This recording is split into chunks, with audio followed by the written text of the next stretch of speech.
Welcome to Doctor versus Bozo. I am one half of the host. I am the Bozo. And this is the Doctor versus Bozo Musical Variety Show Extravaganza. My name's Lyman Lipke, and I've got my wonderful host here, Dr. Ginny Tutton. Hello, everybody. Okay, I have a bone to pick with you already. If the show is called Doctor versus Bozo, I should get introduced first. Excuse me. Yes, yes. This is the pilot episode. I don't know what's going on. Um, we are flying by the seat of our pants because Bozo came up with the idea. So, Heck yeah, it's a good idea though. I like it. I'm looking forward to it. mhm. Can you like share with the people your vision? So, my vision for this show is just musical fun time hour.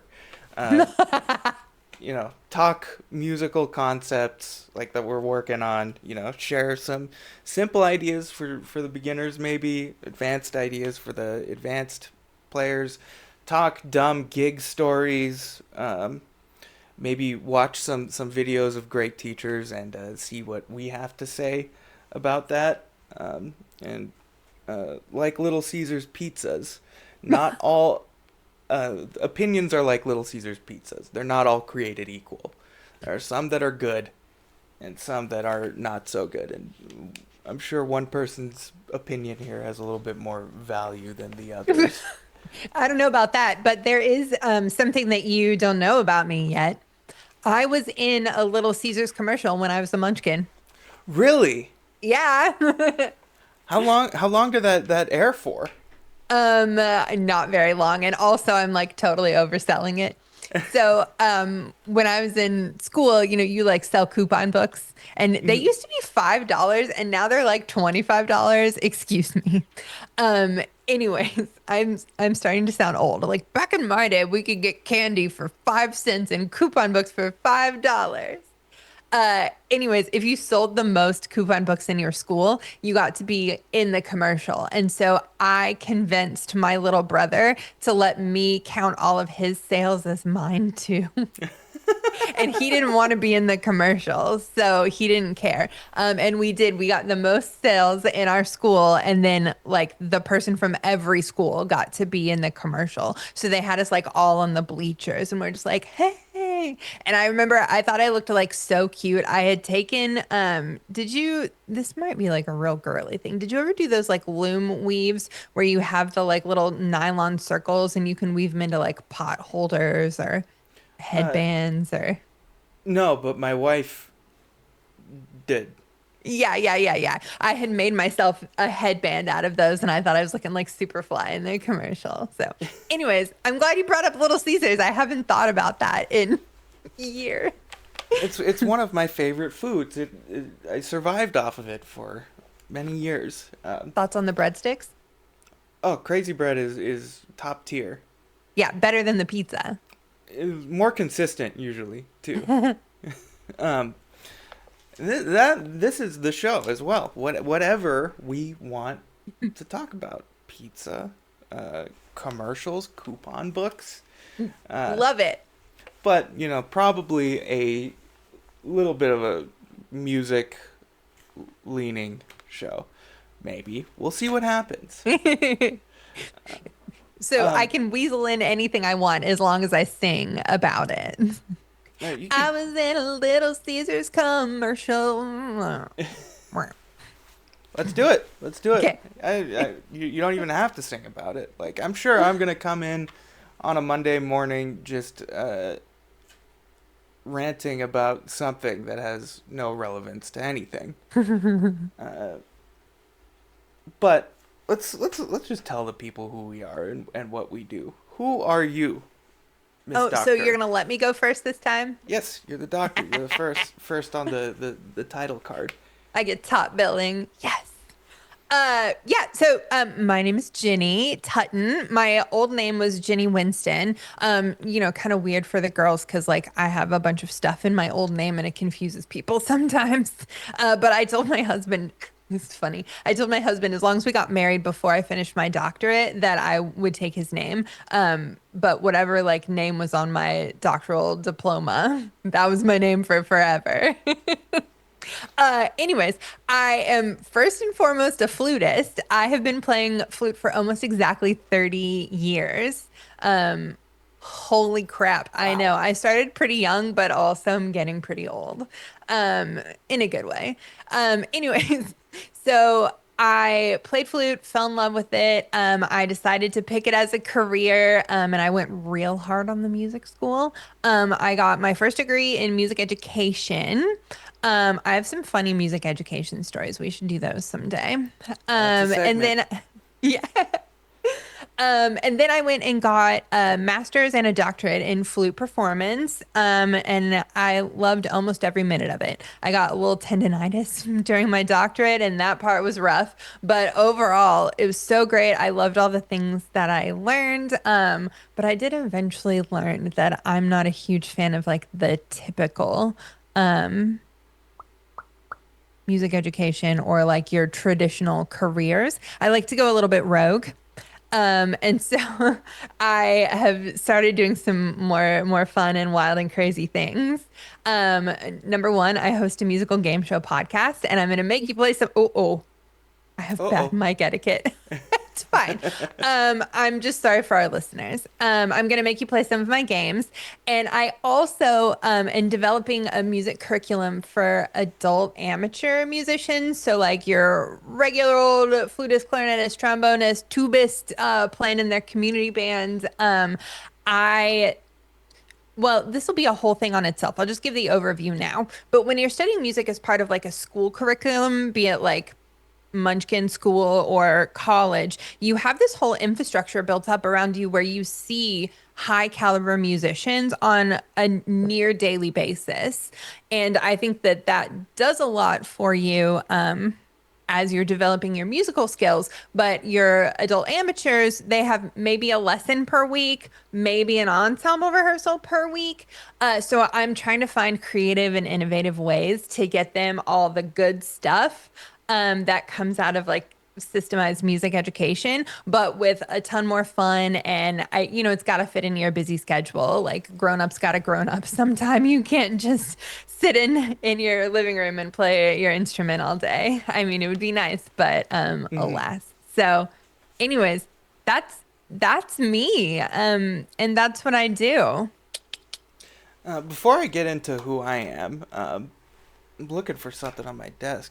See if I, brought them in here, but I'm not sure that I did. Um, practicing what in like practicing music in everyday life, like finding ways to practice, for me is super important. Like uh, figuring out like how I can practice while I'm driving. Um, Uh-oh. I got a I have set. some I got a set of banjo picks, and I'm learning how to do like banjo rolls.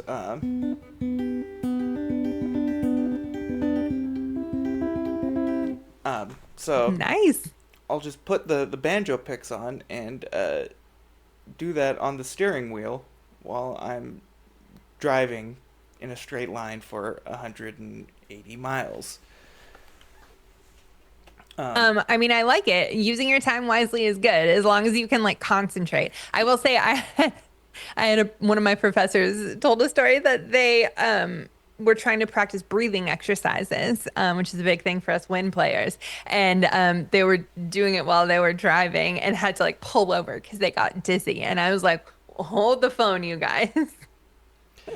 yeah, uh, that's one you should definitely do. You should do breathing exercises. You should hold your breath while driving. No, you That's guys, no. important. Okay, that was some bozo level advice here. In this case, don't listen to that bozo. Yes, follow the doctor's orders on that one. Don't hold your breath and drive. No, do not. Do not. Do you want to introduce yourself now, bozo? You have my Yeah, permission. thank you, doctor. My name's Lyman Lipke. I am a guitarist and a bassist, and I am what I call a career musician, which is code for broke. Yeah, that's true no matter how much school you go to, unfortunately. Um, I've been gigging since I was in high school, so I've been doing gigs for 17, 18 years at this point, at varying degrees of success, uh, and I'm essentially a lifelong music student. I'm trying to figure out how this thing works and how I can explain how this thing works. Um, I stole a couple years of music college by just showing up, and then they told me I had to pay, and I said, I'm a career musician. I don't have money. So I dipped out. Um, That was smart, man. That was smart. Bozo has a good idea like once every 5 years. Okay. Um, but, the worst idea probably was being a career musician. Yeah, I mean, it's a mixed bag. I will say I freaking love every minute of it, but I do worry slightly for my retirement. Yeah, Maybe I just will never have to retire. I'll just play forever. that's the cool part about this is like uh, I don't foresee myself like ever wanting to fully retire.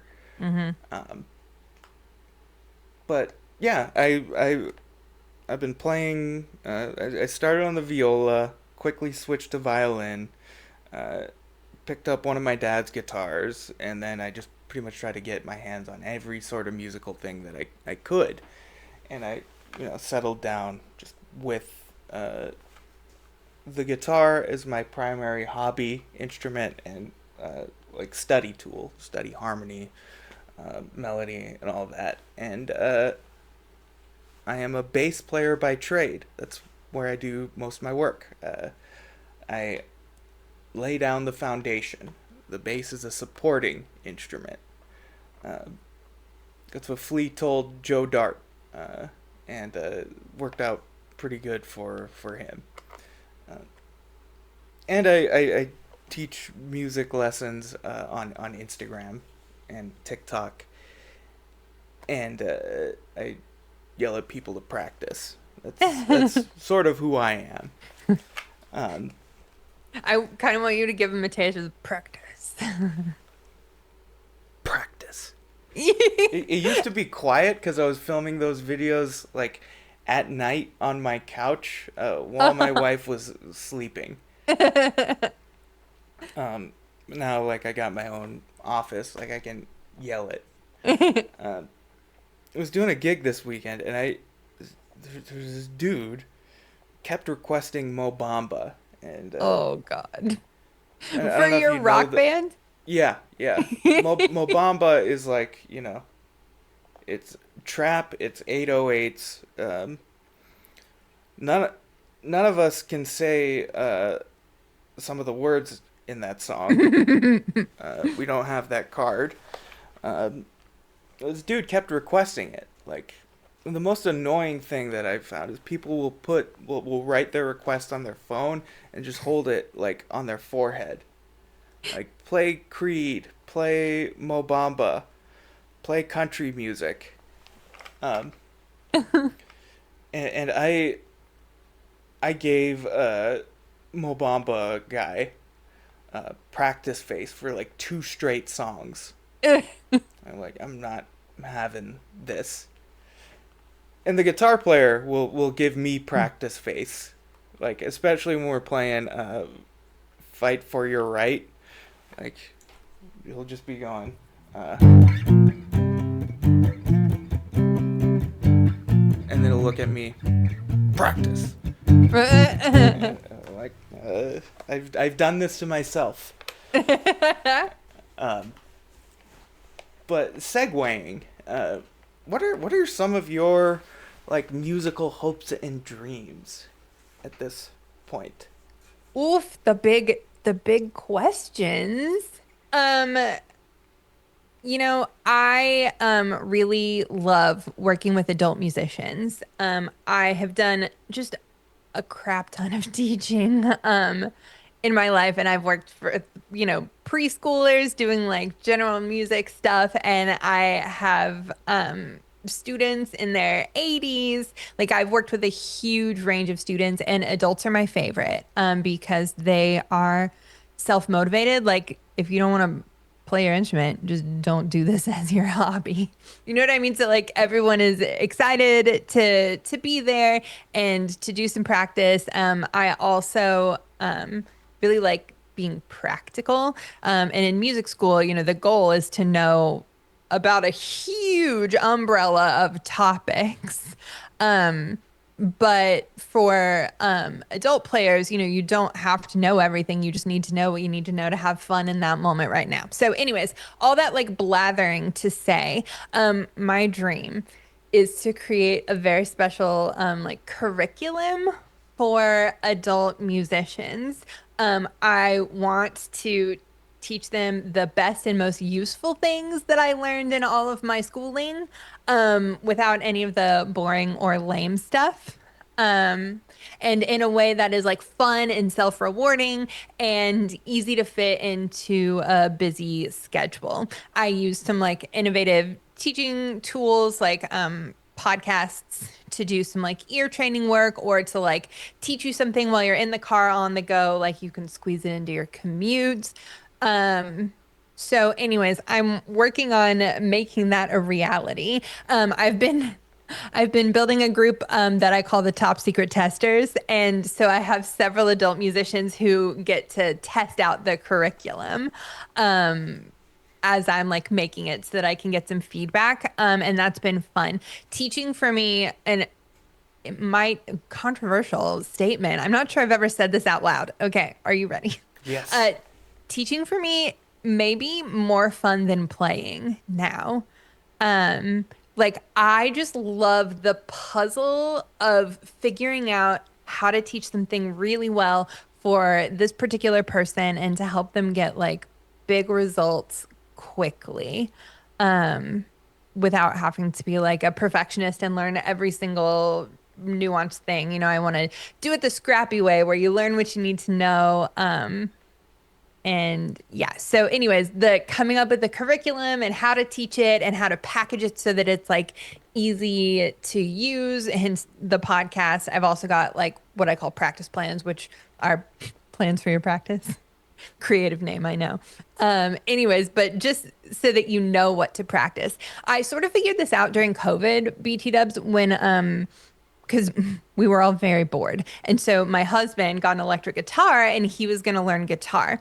I had already dabbled in guitar, but not, no.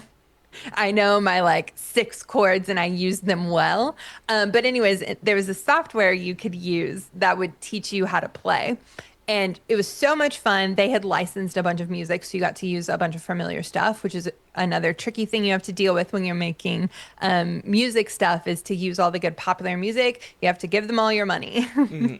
Hmm. Anyways, but so we're like doing that, and we would get to a point that was hard. And the software tried to have something built in to help you. So it would like slow it down if it heard you mess up and have you practice it slower. And then it would keep slowing you down until you could play it and then speed you back up. So, like, that's cool, but it didn't know to do it for like little chunks and things like that. And I just noticed like my husband is a very smart person, but like he would get in the middle of this and would be practicing in a way that just wasn't really helpful. And I can like laser focus, like, this is exactly what you need to practice right now to get this done. And I would like, we'd do that one little element. And that's when I realized like, hey, this is pretty fun. And I can do that with a lot of things. Anything I know how to do, I can do it and not just music. So anyways, I'm honing my superpower.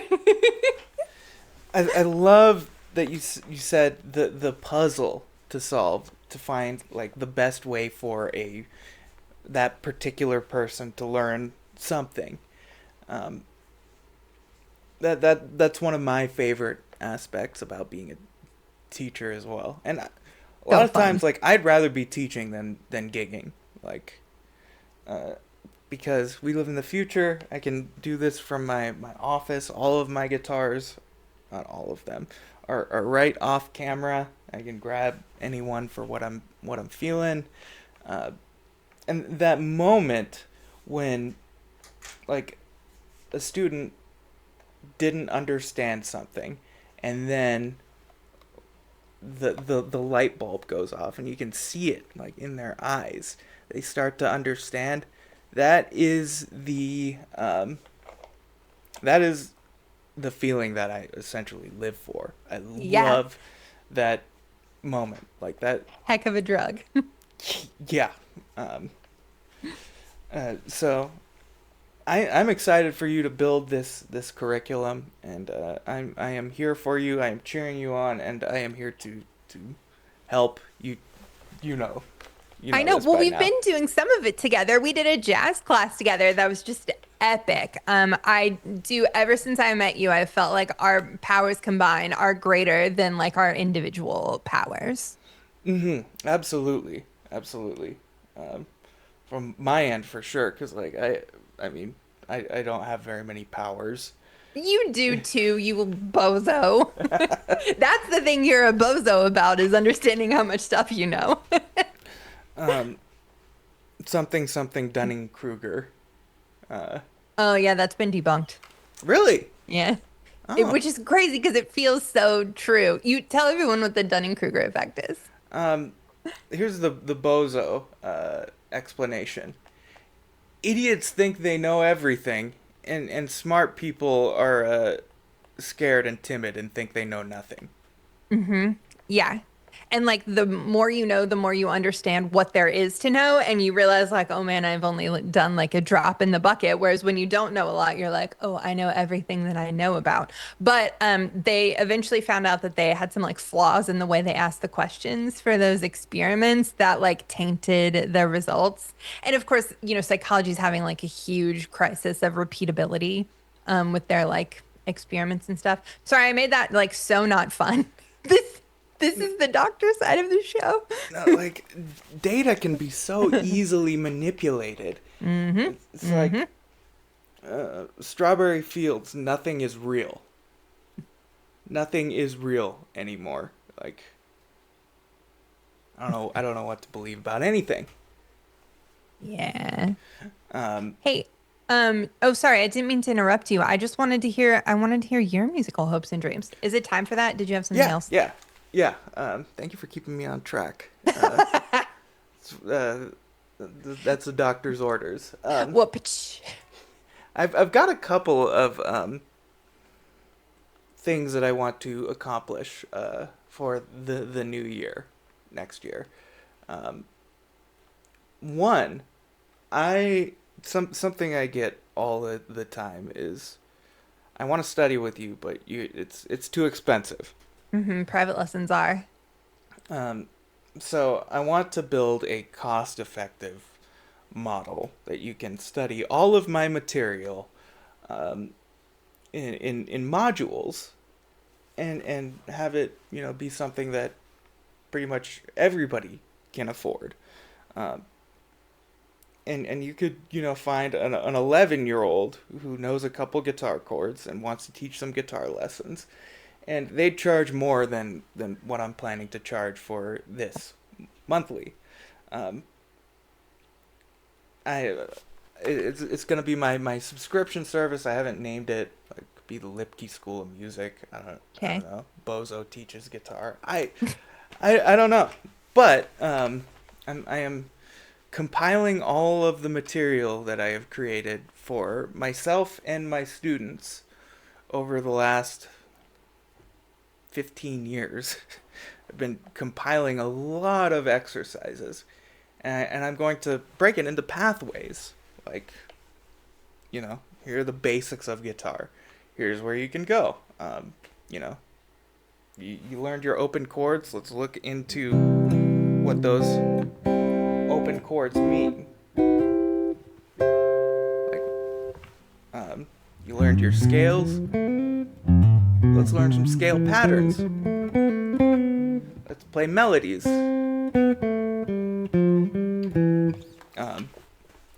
So all the way from beginning to advanced has harmony. Um, that's my sort of educational goal right now. Get something that I can have for everybody. I think that would be absolutely amazing. Also, I love the way you talked about like giving the learning pathways. It's fabulous. It's kind of like a choose your own adventure situation. I've always wanted my like music stuff to look like a video game skill tree. You know, like you can put your points wherever you want. So like if you want to play rock music, there's no sense you doing this Bach module. Mm-hmm. Anyways, I love that. I love that. And I think a lot of people would get some good stuff about that. Because there's a lot of guitar stuff out there, but Mm-hmm. so much of it is just super basic and you have such a great collection of resources that you've made over all this time. I think when we first met, you were like, "Here's my Google Drive folder if you want to see it." And I like clicked in it and I was like, "This is gold." Anyways, and you've just got such great ways of thinking about like little nuggets of music and putting them together in useful ways. Heck yeah. You said that was your like teaching goal. Did you have another one? I have sort of like a couple like actual musical like playing fulfillment goals.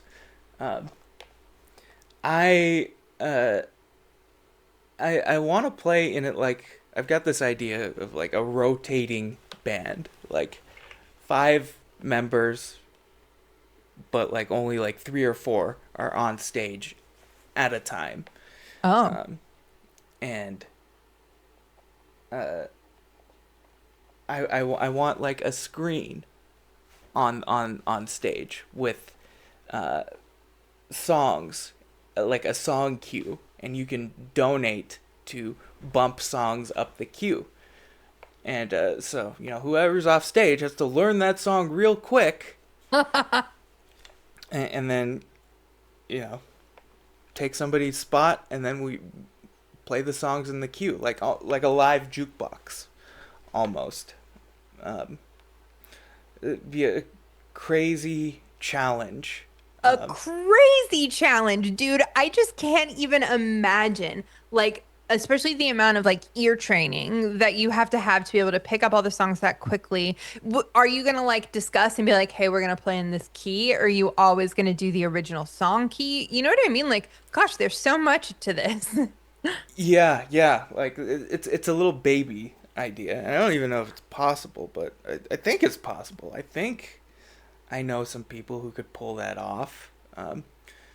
But yeah, lots of communication. Like, probably veto. Like, have the power of veto. Like, no, we Okay. can't play through the fire and flames. Um, like in parentheses of Hotel California. Maybe you're not getting the solo note for note. Or you're gonna get a new solo, and that'll upset some people. Um, I think that would be way cooler.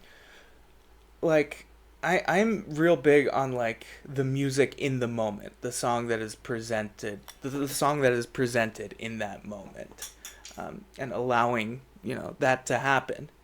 Uh, 'Cause I've been in bands where they're like, okay, we're gonna do this exactly like the recording. I'm like, all right, cool. You're not paying me enough to transcribe, uh, 40 parts, but whatever. I'll do it. I show up. It's nothing like the recording, and what I play is not the song that's presented to me, and it's not what fits. Um, so I like to try to find the best part for that particular moment, and that's how I've always operated, like especially as a bass player. Because if a drummer is playing something different on the kick drum, that might have a huge effect on where my part sits rhythmically on the bass. Um, so if if you want me to play exact parts, you better put a chart in front of me with notation. And everybody better be playing the exact parts as well. Yeah. Um, so like, I mean, it could be thought of as like a kind of sort of approximation, whatever. But I, I just like playing the music that's presented. That's a big idea of mine right now. Live in the moment, like very Qui-Gon Jinn, uh, uh, best Jedi of all time. The Um, best Jedi, okay? uh, that is that is my playing dream. Like just having Yeah. uh, a crazy fly by the seat of your pants show Like every the night. like the Savannah Bananas of music. Yes, yes. And as a baseball nut, I think the Savannah Bananas are amazing. They are what baseball needs. There are a lot of purists who don't like the bananas. Too bad. I think it's fun. I mean, they sell out everywhere they go. And there's a reason for that. It's fun. When did baseball stop being fun? Uh, Okay, for can I oh sorry. Can I Go like ahead. speak Yeah. for just a second? I oh. No, I did the thing where I had a great idea and it fell out of my head. We were talking oh, so your group like this.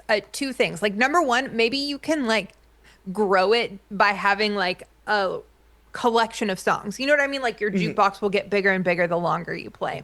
But the other thing that I wanted to like chat about really quick is playing music exactly like it's been played before. Like that's a thing in classical music Mhm. too. And I just like the whole time I was learning to be a little flutist, I thought that it was, people wanted to hear my voice and like my creativity into all of this music. And then I started taking auditions and realized that no, they don't want that. They want a robot to like play the music the same way it's been played for hundreds of years. And that, anyways, I think that that's part of the reason why I liked switching to more teaching and, of course, like more solo playing, writing my own stuff, because it has so much more creativity in it. Like we feel like music is a creative pursuit, and it can be, but so many times people just want to hear the same thing they've heard before a million times. Mhm. Ah. Um, I'm playing in a country band right now, and Mhm. I have like zero experience with country music. I got some when I moved to Arizona, but I haven't played a lot. And this Download a Brooks and Dunn album. we've done a lot of Brooks and Dunn. Um, but we this particular band knows my proclivity to wing it. Just Okay. show up unprepared. Um, but like my preparation has been 30 years of ear training, Hmm. trying to play stuff in real time. Um, they know my proclivity to wing it, and they encourage that, and then, like I just feel so supported and loved with those Oh, guys. yeah. Um, especially because like uh, they're they're candid enough to if they want an exact part, they're like, okay, pay attention to this one, go learn that one. But you know they've been doing country music for some of them for 50 years, and they also like are so good at like cueing.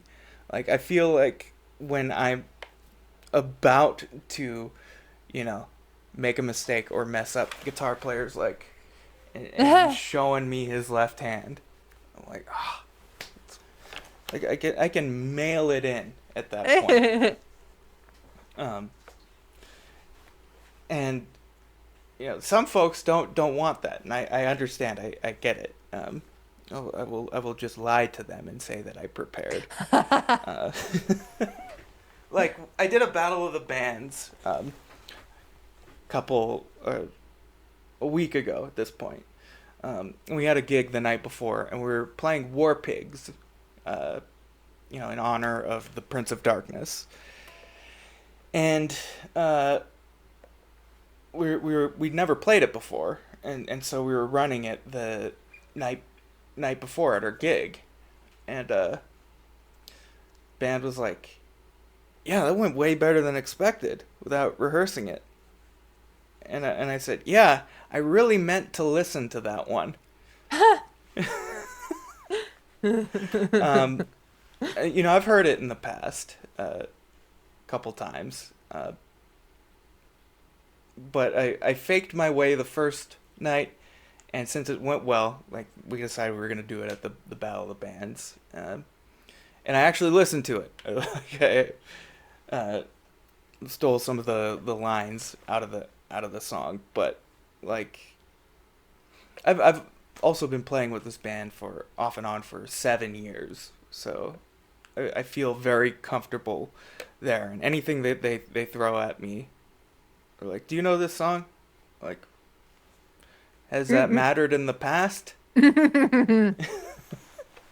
Um, so I love being in that situation, but only if like I know like the folks aren't gonna get mad about it. Okay.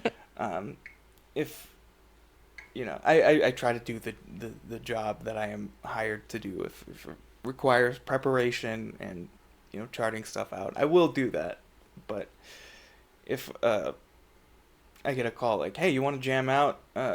Pay is whatever." Like, yeah, I'll do that. Like, you got any prep stuff? Like, nah, it's all easy. Cool, I'm there. There with bells on. So so the classical musician in me has so many questions because I get exactly the sheet music that they want me to play for the entire gig. Do you get like a folder with like keys and basic chord progressions or something like that? If I'm lucky, I'll get a set list with keys. Okay. If I'm lucky. I mean, that just sounds essential. Like otherwise everyone will play in a different key. Um, I've received set lists with just song names, no artist names, no keys, no nothing. And so, like, I show up learning Dreams by the Cranberries. And they're like, oh, no, we're doing Dreams by Fleetwood Mac. Like, oh, Uh-uh. cool. Um, like, Photograph. Like, I don't know which one. Like, look at this Okay. graph. That's the one I'm probably gonna learn. Uh, the country band actually sent me a set list in this app that has lyrics and chords. Oh. Um, so like everything was charted out, and again, that was one that I could just mail in, and I felt so supported, and they were lifting me up like when I felt like I was gonna miss something or fall. Um, Can you like keep your phone out then where you can see it or you have to memorize everything I had my phone on my mic stand, on and your the mic stand? charts Okay. auto scroll to Yeah. the tempo. Okay. I mean, that makes sense to me as a classical musician, but like no one would ever expect me to show up to like a non-solo performance with everything memorized. That's a point of contention at this point. Like, are you allowed to have your charts and the iPad on stage? Like a lot of people say, like, no, that's unprofessional. Hmm. And I'm like, have you been to the symphony, you uncultured swine? Yeah. Do they have that memorized? Maybe, but the chart's still in front of them. Just in case. Uh, yeah, that's wild to me. I saw a comment thread on Instagram about like some studio producer like owner said, if somebody ever asked me for a sheet of music to record, I would throw them out of my studio. And I'm like, I listened to his music. I'm like, to be fair, like if somebody needed a sheet to play your music, like yeah, they probably have no business in music, and neither do you. Burn.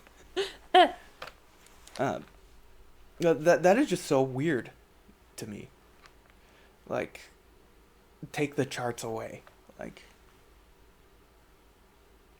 if Yeah, I mean, there is like an element of communicating with your audience and like having a stand or something between you and your audience. I get like creates a barrier, but it just takes so much more time and preparation, at least for me, to have everything memorized where I don't need a music stand. Like I could play way fewer gigs and performances because it would just take me so much more time to prepare everything. So I just, I practice with my stand lower so I can like, still communicate. But yeah.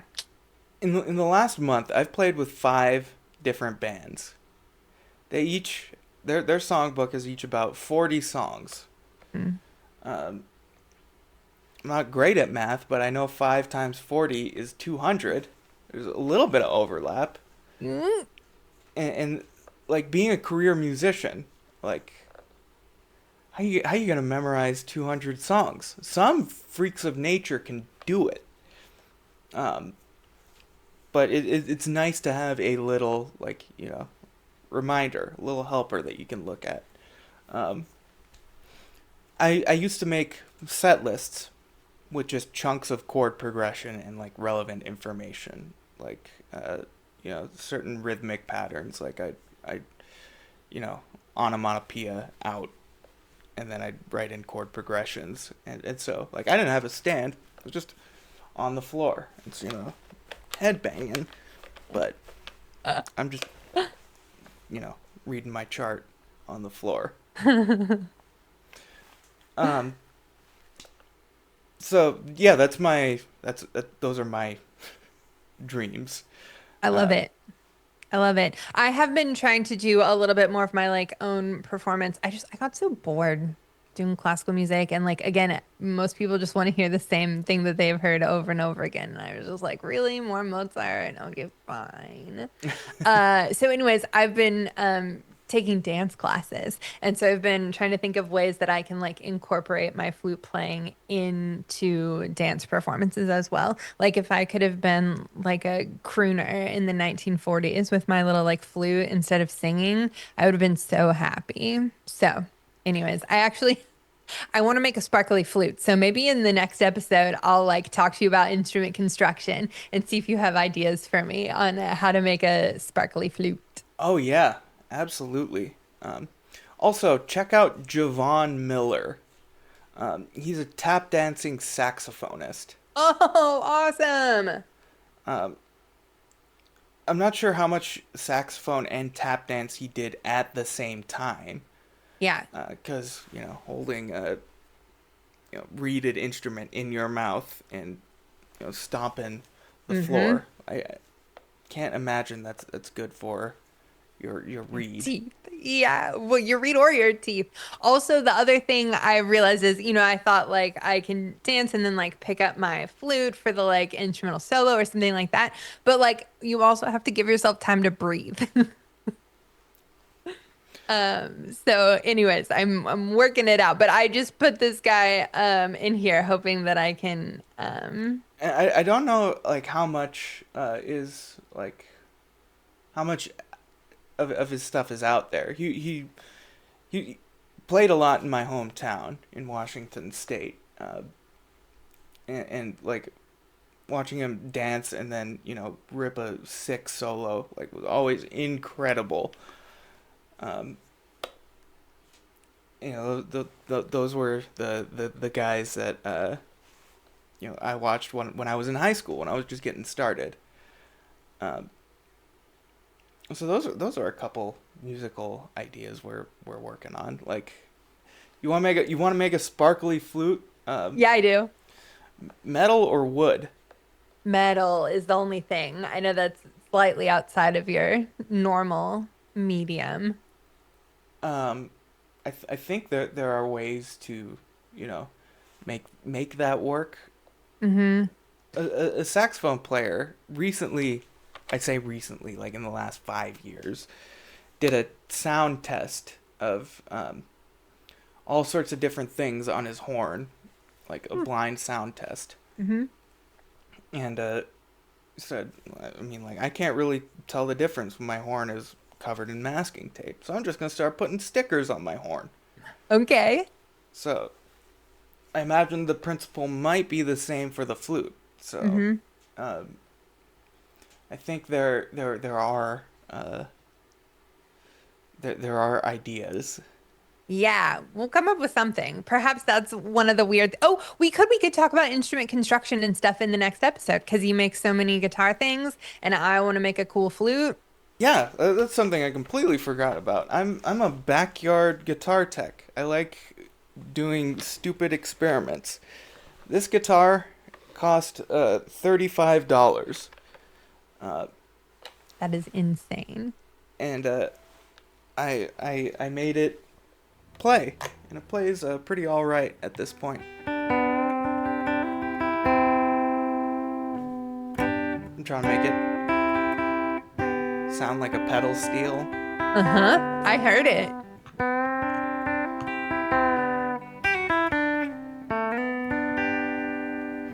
Um, yeah, the country licks are like that's something I've been having a lot of fun with. Um, yeah, we'll talk about instrument construction in the next episode for sure. Yeah, I'll we will. show off some of my dumb experiments. Um, Uh-huh. That would be awesome. I would love a guitar show and tell. but is there anything you want to tell the folks? I think we've introduced ourselves and who we are and what we want pretty pretty sufficiently. I know, right? I think we did great. If anybody wants to join the top secret testers and get early free access to some of my stuff, maybe like leave me a comment so I can find you. But yeah, other than that, dude, this was fun. Great idea. Yeah, thanks for humoring me once again. I will Uh, always humor you. and yeah, I teach one on one and in groups sometimes. So the info for that will be in the description. But check out my socials, Instagram, TikTok. Um, there is a wealth of information on my in my short form content. Unfortunately, you got to sift through it, but It's totally worth it and it's funny. Like it's also entertaining. Yeah, it's good. and everything that you know people were thought was funny, I wasn't really trying to be funny, and so like that's something I'm coming to terms with. Like I have to just stop trying to be funny, just be serious, and folks are gonna laugh. Um, It's your bozo coming out. mm-hmm. Natural clown. Yeah, let's do this like every week and see what happens and Heck yeah, I see love it. how this goes. But I appreciate you, and to those who've checked out the pilot episode, I thank you. I hope you come back, and we will see you in a week. All right, All right, bye-bye. bye. Practice, Practice.